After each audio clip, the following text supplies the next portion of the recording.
Justice League!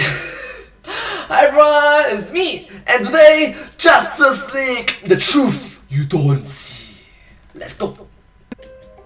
No, it can't be. Why do you hate me? I double-checked the math, I swear. I did the research. Dub and sub. Not a casual fan, no. Of course I read the comic. Why? What's up? No! Jeez, did you see that like-dislike ratio? What a nightmare.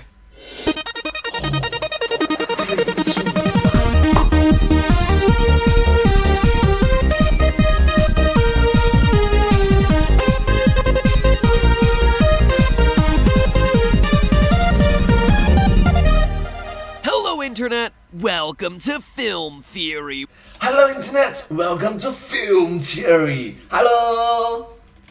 Where we don't shy away from the scariest corners of the internet. And I'm not talking about the dark web or Russian hackers, I'm talking about online reviews. Now, if you've made any YouTube videos of your own, you know the scariest part of being online is what everyone else thinks about you being online. Yeah, the comment section can be really...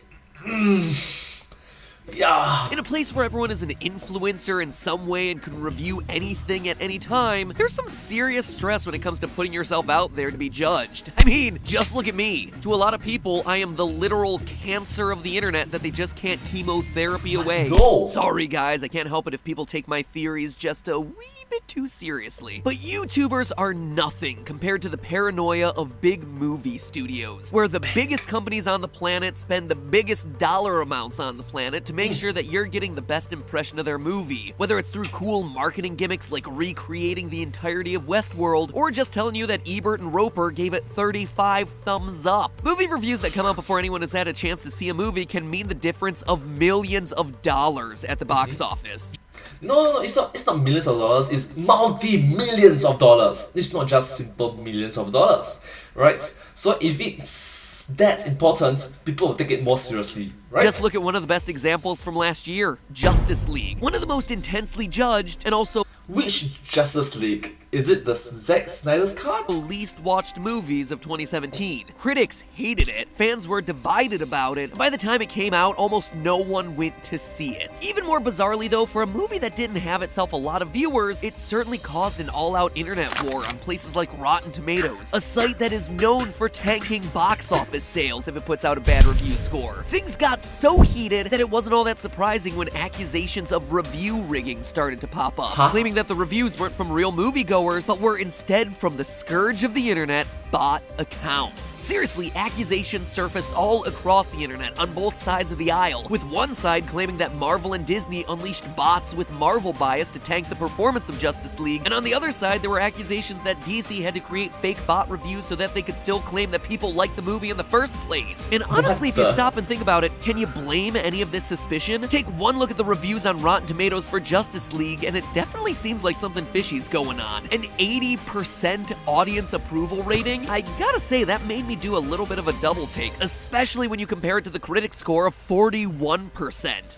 The difference is a bit big, Did audiences really like it nearly twice as much as critics? I mean, I saw the movie and it was fine. It wasn't as high as an 80%, but it definitely wasn't as low as a 40%. It was okay. But could DC be using bots to up its score to ensure that America saw the red-orange fight scenes that they had worked so hard on? Is it really that far-fetched of a claim? These movies cost hundreds of millions of dollars to make, so wouldn't it make sense for the big studios to spend just a little bit more to nudge the odds ever in their favor? So I get it. May the odds be ever in your favor. I volunteer as tribute. Yeah.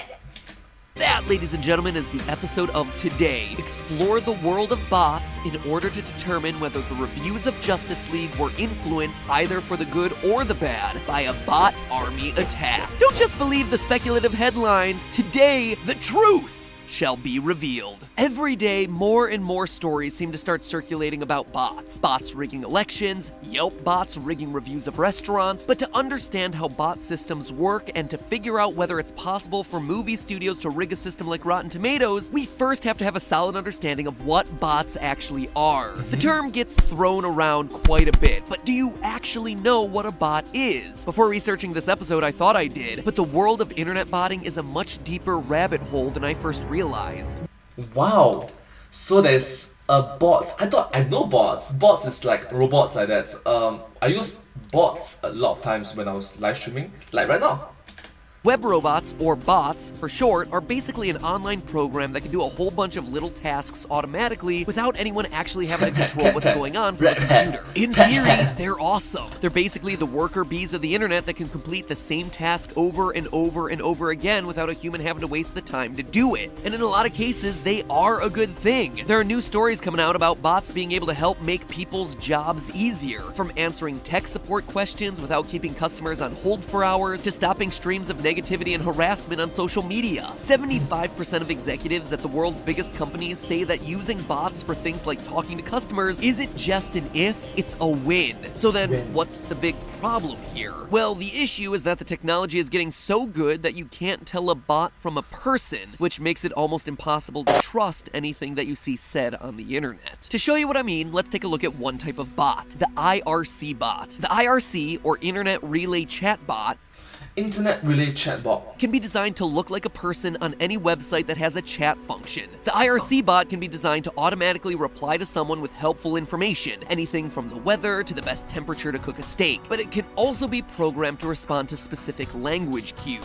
This means it can scan any comments or chat from users and look for specific keywords, from people's names, like Bernie Sanders, to phrases like net neutrality or gun control. And then, because they're bots, they can be programmed to respond with anything that the user wants them to. Anything from profanity to hate speech to anything else that might start a major internet meltdown. And it only starts to sound more like a conspiracy theory when you look at social bots. Social bots are exactly what they sound like. Bots that are designed to interact with people in a social way, the same way that real people online interact, building relationships, teaching each other, even swapping personal information. Believe it or not, the first social bots actually started being developed way back in the 1950s with Alan Turing and his famous Turing test for AI. Specifically, if a human can't tell they're talking to a robot, then the robot is actually AI that passes the Turing test. Well, that's the idea that's at the foundation of social botting. Nowadays, the vast majority of social bots can't pass the Turing test. I mean, a quick look at the comments of a lot of the videos on this channel and over on Game Theory will show several bots of my avatar and some ridiculous promises about a free Xbox or something. Don't ever believe those, by the way. I do my best to block them and flag them as spam, but, you know, just in case you ever see that sort of stuff,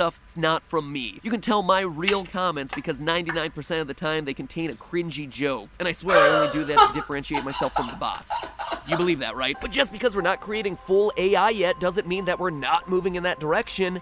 And fast. On Twitter alone, the New York Times reports that there are 3 types of social bots. A schedule bot, which posts content every hour on the hour, or however it's programmed. This honestly isn't much more powerful than, like, say, Hootsuite, a social media management tool, but it can be used to mimic the regular times that real people or brands might be posting content on social media. Then there's the second type, the watcher bots, that scan lots of other Twitter user accounts for information, then react if they flag something interesting, like a keyword, or if something changes on the account. This kind of bot can be used to amplify breaking news, or track and auto-respond to big news stories as they unfold. That's breaking news! MadPack, just brief!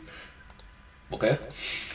Great for things like emergencies and natural disasters, but it starts to get problematic when the news isn't coming from reputable news sources. Or worse, when the news is actually just a complete lie. Lastly, there are the social amplification bots, and these are the ones that are the most famous because they're responsible for promoting things on social media that are more often than not lies. They're also the ones that famous stars have bought over the years to pad out their following and juice their numbers. Everyone from Justin Bieber to no, not Paul Hollywood, celebrity chef and crusty co-judge of the best reality food competition in the world, the Great British Baking Show. I mean, I would expect this from Bieber, but Paul, you're a man who literally judges a baking show featuring 70-year-old British grandmas using ingredients that they grew in their own backyard gardens and has literally no prize. Have some integrity, man. Ugh, I want Mary Berry back. But okay, so now that we know what bots are and the different ways they work and which ones celebrities use to try and look cool, or more accurately, get more money out of brands, brand deals, we can now see how a lot of these different kinds of bots come together to either artificially help or artificially hurt a lot of what we see in entertainment and media. Botting, especially the social amplification bots that I just mentioned, become a big problem because it's not just a few positive or negative reviews you're affecting, or even poor Ben Affleck's sensitive feelings, it's dollar signs, and big dollar signs. Big. The New York Times has called this phenomenon the influence economy, which basically means that however popular you or your movie is online, it will directly impact how much money that movie makes. So to see if I could suss out whether there was a botting conspiracy afoot in the DC universe, I got some help from a member of the Theorist team who has a fancy programming background to help me look into the review scores of Justice League using a natural language sentiment algorithm. Natural language sentiment algorithm. Now, this is basically a computer program that can learn the overall feeling of some text and then help to tell if it's a bot or not. It's obviously not an easy task. You can't simply program if happy then good, if sad then bad to get this sort of thing right. Instead, what we did was collect a set of sample reviews and then told the computer what the answer key to the review was so that it knew to tell a good review from a bad review. The data then gets fed into the algorithm as the algorithm tries to find a model that'll correctly predict all the answers given to it, given all the data from all the samples. In simpler terms, it's basically like in school when you had to find a regression line, or a line of best fit through a bunch of random points on a graph. Except the random dots are all of our sample reviews, and we're trying to find the best fit line that predicts whether those reviews are going to be good or bad. After a few hundred iterations of the algorithm, we felt comfortable that the system was really good at finding the line of best fit to identify positive and negative elements in the text, and even saw that it was getting really good at predicting how many stars a reviewer might be giving based on the sentiment that they had written into the text of the review. So what happened when we trained an algorithm to analyze Justice League reviews? Well, at first what it uncovered was definitely weird. There were a slew of mediocre to even negative reviews that were still rated at 5 stars. Reviews might have mentioned that the pacing was off or that there were some characters who didn't develop, but then they still gave it a perfect 5 stars. Here's an example of a post that the algorithm had estimated to be a 2-star review, but that the reviewer had actually given a 5-star review to. Quote, "The plot is shaky and has questionable storylines. Character portrayal and team chemistry have great potential to be fully utilized on future setup. Not for all audiences for sure, but some comic nerd might get excited." Now, you may argue that that's a 3 or even 4-star rating, but most— You can just, why is it a 5? You can always drop to a 4.5 or maybe just a 4. Why is it 5? most of us would probably agree that it doesn't seem like a 5-star review. Some users are even more upfront with their criticism, like one review that specifically claimed it gave the movie 4 out of 5 stars at the end, but then clicked a 5-star rating on Rotten Tomatoes. Reviews that the algorithm flagged as being 3 stars or less constituted about 10% of the 5-star reviews when we initially tested back in December. When we did further testing later in the month, that had actually dropped to only about 7% of the 5 stars. In short, what that translated to was limited evidence of botting. The reviews weren't being inflated, or at least they weren't inflated by algorithmic means. Instead, what the data showed us was that the fans were giving the movie 5 stars, but were still being critical of the film in the comments. It wasn't an army of social bots inflating the score, it was the reviewers themselves. But why? The place where I started to see the real answers to this ended up being a place I didn't expect it. Criticism of critics. Now, it's no secret that the DC universe hasn't been the critics' darling like Marvel. So much so that a lot of online commenters have called it the Marvel bias. True, there is something like the Marvel's bias involved, and also interesting that there's something called the criticism of critics. That's very sus about In reviews for Justice League, phrases like "the critics were wrong" appeared in about 17% of all Justice League reviews, and accusations of Marvel bias occurred in about 10%. That is a huge number of reviews, and all this data tells us a story, but not a story about botting or Disney or DC conspiracies. It tells a more human story about a fan base that feels attacked, and a fan base that's had to go on a radical defensive. To many of these DC fans, giving the movie an accurate rating is just letting Marvel win, as the critics drown the score with unfairly biased negative reviews. And so they in turn resort to giving the film an overly positive score to compensate, hence that huge divide between critic and audience totals.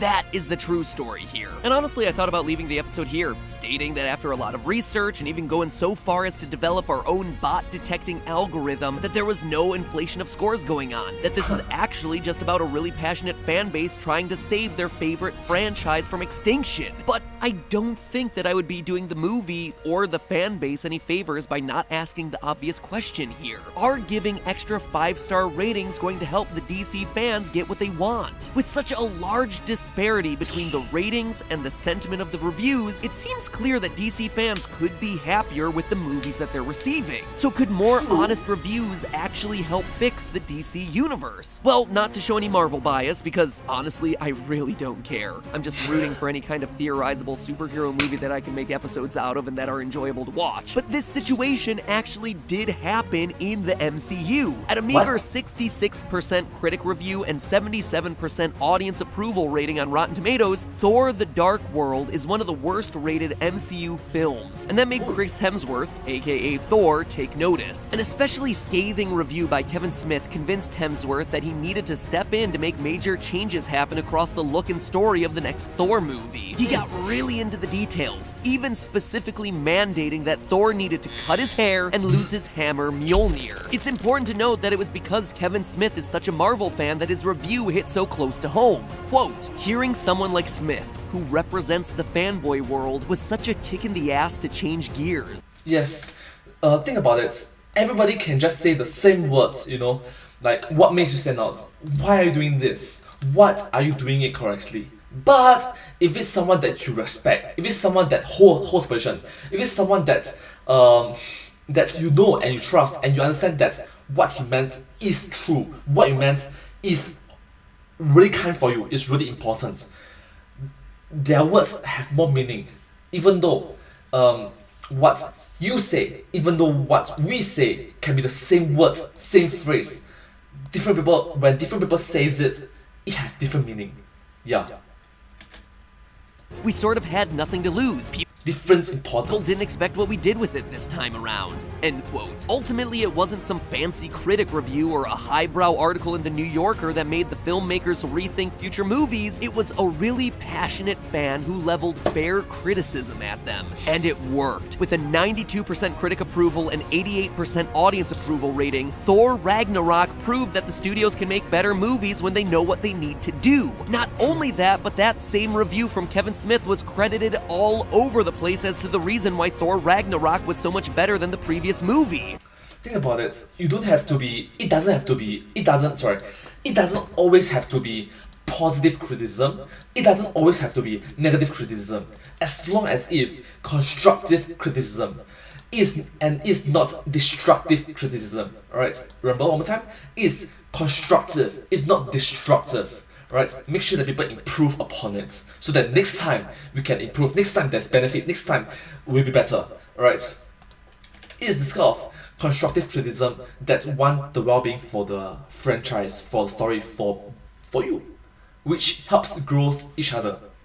So while a lot of fans, of course, want to run to defend their favorite franchises, it's important to know that fans have some of the most powerful voices in the industry. And a lot of times, it's the fans, not the critics, not even the bots, who get the credit for pushing for big changes in their favorite fictional universes. So go forth and use your powers for good, DC fans. No need to artificially inflate your scores. Don't worry, they're not just gonna stop making movies about Batman, Superman, and the Flash just because a couple underperform. What the DC universe most needs from you now is an honest assessment of how they're doing and a critical look at what they can be doing to improve the franchise moving forward. That, whether you're a DC fan, Marvel fan, Star Wars fan, or just general movie fan, is the most valuable thing that you can provide these studios as they make movies going forward. And remember, that's just a theory. A film theory. And you know what's even more useful than an online bot army trying to make you more popular? A browser extension that saves you hundreds of dollars on the purchases you're already making online. I'm talking about Honey, the free browser extension that automatically finds the best coupons on the web, so you always get the best prices on everything you buy online, automatically. I mean, I don't even have to explain it, just look at how easy this is. I want to buy this thing, right? Boom! boom! Honey notification pops up in my window saying, hey, you're about to overpay. We found a way to save you cash. Click this button and get free money. See?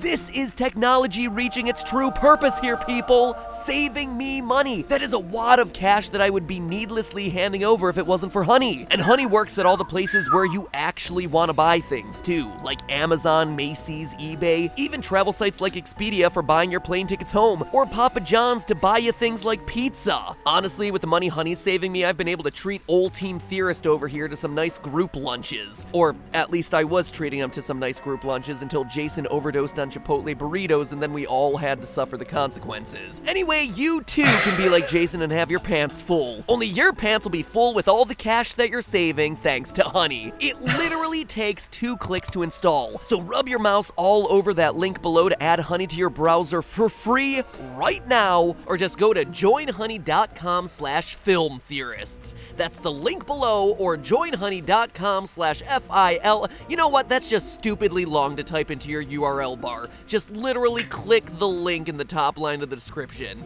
Like, save you and everyone else a bunch of time and just do that. Do it now, because every purchase you make after now is just you throwing money away. Saving money has never been so easy or so sweet. Get it? It's sweet because it's honey? It's whatever. Anyway, just download the thing. Now clean up your mess, Jason! Well, thank you so much for watching this video. I hope that you find this video very interesting and very unique to watch. Quite special, right? Moreover, I really like to understand that because when I'm doing YouTube, and this sort of YouTube videos normally have comment sections. There's good comments, there's bad comments. I can understand that this kind of good comments and bad comments will occur. Positive, negative comments will occur.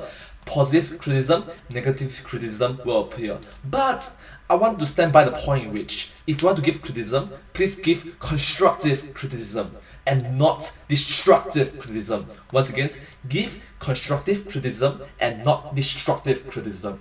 Right? Help me improve the content so that you can enjoy it better. Thank you so much and hope to see you all in my next video. If you do like this video, please remember to like, share and subscribe to my channel and comment down below if you have anything to share about us. Don't forget to follow my channel, sincerely appreciate all of the support and encouragement for my work. Thank you so much for positivity and hopefulness, and I hope to see you in the next video. But hey, that's just theory, a film theory. Thanks for watching. And cut.